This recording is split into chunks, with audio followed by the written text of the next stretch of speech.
Hi అండి. Welcome to Vijayaram kitchen.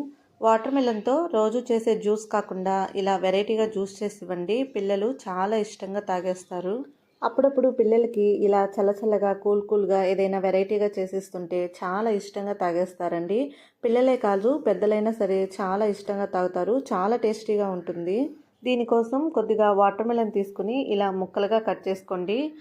నేను తీసుకున్న ఈ పుచ్చకాయకి అసలు సీడ్సే లేవండి. మీరు తీసుకున్న పుచ్చకాయకి సీడ్స్ కనుక ఉంటే ఆ సీడ్స్ తీసేసి ఇలా చిన్న చిన్న ముక్కలుగా కట్ చేసుకోండి. ఇలా ముక్కలుగా కట్ చేసిన వీటిని ఒక బౌల్లోకి వేసుకోండి. ఇప్పుడు ఇవి కొంచెం చిన్న ముక్కలుగా కట్ చేసుకుందాము. అలాగే మనం చేసే జ్యూస్ మరింత టేస్ట్ రావడం కోసం ఇందులో నుంచి కొంచెం జ్యూస్ కూడా తీసుకోవాలి. ఇలా కొంచెం జ్యూస్ కూడా యాడ్ చేయటం వల్ల మనం చేసే జ్యూస్ మరింత టేస్ట్ వస్తుందన్నమాట. మీరు కావాలంటే చిన్న చిన్న ముక్కలుగా కట్ చేసి కొన్ని ముక్కల్ని మిక్సీ జార్లో వేసి గ్రైండ్ చేయండి, జ్యూస్ వస్తుంది.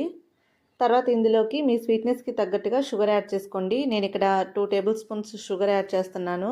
తర్వాత ముందుగా నానబెట్టుకున్న 2 టేబుల్ స్పూన్ల సబ్జా గింజలు కూడా యాడ్ చేసుకోండి. తర్వాత కాచి చల్లార్చి ఫ్రిడ్జ్లో పెట్టుకున్న పాలు యాడ్ చేస్తున్నానండి, 1 కప్పు.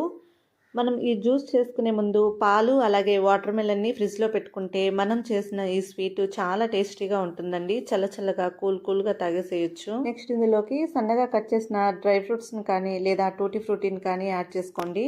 ఇవన్నీ వేసిన తర్వాత షుగర్ కరిగిపోయేంత వరకు బాగా మిక్స్ చేసుకుని దీన్ని పక్కనుంచుకోండి.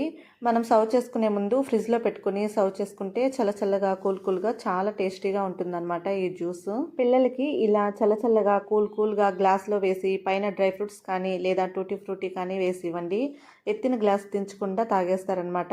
అంత టేస్టీగా ఉంటుందండి ఈ జ్యూస్. ఈ వీడియో నచ్చితే లైక్ చేసి షేర్ చేసి కామెంట్ చేయండి. అలాగే నా ఛానల్ని సబ్స్క్రైబ్ చేసుకొని సపోర్ట్ చేయండి ఫ్రెండ్స్.